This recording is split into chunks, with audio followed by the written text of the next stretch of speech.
u nastavku ajeti koji slijede am ittakhadu min dunihi awliya fallahu huwa al-waliyyu wa huwa yuhyi al-mauta wa huwa ala kulli shay'in qadir وما اختلفتم فيه من شيء فحكمه إلى الله ذلكم الله ربي عليه توكلت وإليه ينيب فاتر السماوات والأرض جعل لكم من أنفسكم أزواجا ومن الأنعام أزواجا يذرؤكم فيه ليس كمثله شيء وهو السميع البصير سبحانه أم اتخذوا من دونه أولياء Pa zar će uzeti nekoga drugog mimo Allaha subhanahu wa ta'ala za božanstvo, onoga na koga se oslanjaju, koga mole i koga traže? A to su sljedbenici mušrici koji se obraćaju kipovima, oni koji su uzeli Isa a.s. za božanstvo.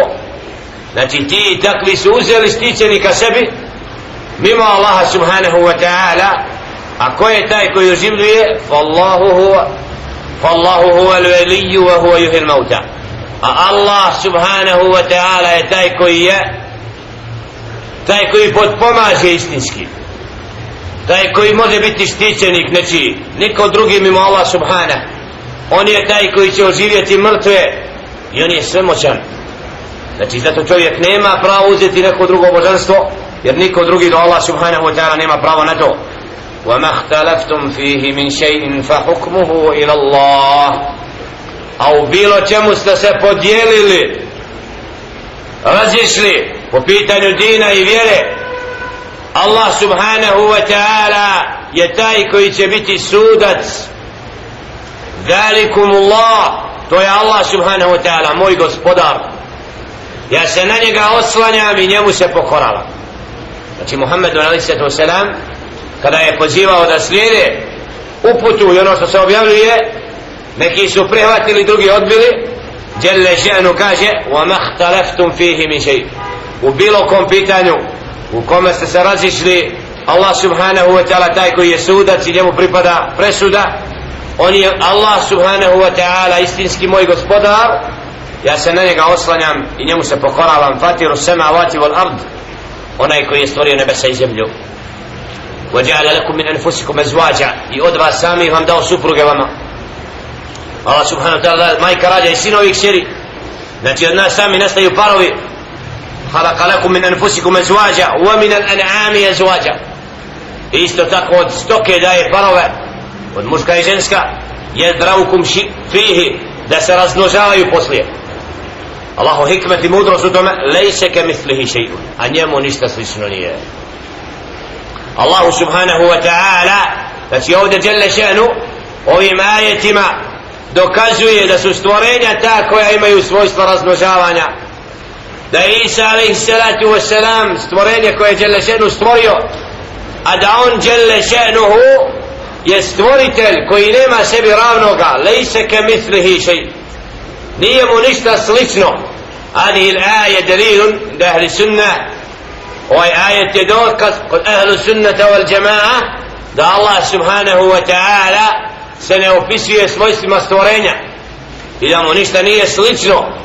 Znači kad kaže za sebe, za svoje lice, za ruke dželle še'nu, za oči, znači Allah subhanahu wa ta'ala sve to posjeduje, ali to nije kao kod stvorenja. I zato ne smijemo Allah subhanahu wa ta'ala uspoređivati sa bilo čim od stvorenja i ne možemo znati njegovu bit. ليس كمثله شيء قل هو الله أحد الله الصمد لم يلد ولم يولد ولم يكن له كفوا أحد. Reci Allah je jedan koga svako treba, nije rodio niti je rođen, njemu ništa ravno nije. Znači bit Allah subhanahu wa ta'ala stvorenja ne mogu dokučiti. Zato Allah vjerujemo po njegovim svojstvima, sifatima. Njegovi znakovi su svuda oko nas, u stvaranju nebesa i zemlje, u objavama, u dolascima poslanika i muadžize koje su davate kao dokaz da on Allah je istina subhanahu. I nema sumnje da vjernik se pokorava stvoritelju subhanahu wa ta'ala sa ubjeđenjem i zna da će se vratiti Allahu subhanahu wa ta'ala i da je ovdje kratko na ovome svijetu upravo da se dokaže ko je vjernik, a ko nevjernik. Huwa alladhi khalaqakum فمنكم كافر ومنكم مؤمن, On je taj koji vas je stvorio, pa neko od vas je nevjernik, a neko vjernik. Znači ovdje vidimo da Allah subhanahu wa ta'ala stvoritelj i da njemu ništa nije slično i da on subhanahu wa ta'ala se razlikuje od stvorenja. Wa huwa as-sami' al-basir. On je taj koji sve čuje subhanahu. Ništa mu skriveno nije, sve vidi. Ko? Allah subhanahu wa ta'ala lahu maqalidu as-samawati wal-ard yabsutu ar-rizqa liman yasha' wa yaqdir innahu bi kulli shay'in alim. Onaj kome pripadaju tajne nebesa i zemlje i koji upravlja nebesima i zemljom dželle še'nuhu i koji obskrbljuje, obskrbu daje onako kako hoće dželle še'nu svakome i koju je svakome odredio. Innahu bi kulli shay'in alim. A on je Allah subhanahu wa ta'ala koji je o svemu obaviješten. Zato u ajetima, čitanju govora stvoritelja subhanahu wa ta'ala i razmišljajući onome što Allah subhanahu wa ta'ala govori, vidimo upravo da Allah subhanahu wa ta'ala i njegovi ajeti su dokaz istinitosti stvoritelja subhanahu. Jer u svakom ajetu je dokaz da je on istina subhanahu wa ta'ala. Volim Allah subhanahu wa ta'ala učvrsti u našim srcima, probudi čisto vjerovanje, sačuva nas zablude, učini od robova koje Allah subhanahu wa ta'ala učinio pokornim i predanim, koji u ibadetu i pokornosti Allahu subhanahu wa ta'ala nalazi smisao svoga života. Qulu qawli hada wa astaghfirullaha li wa lakum fastaghfiruhu innahu huwal ghafurur rahim. Kažemo veličamo Allah subhanahu wa ta'ala.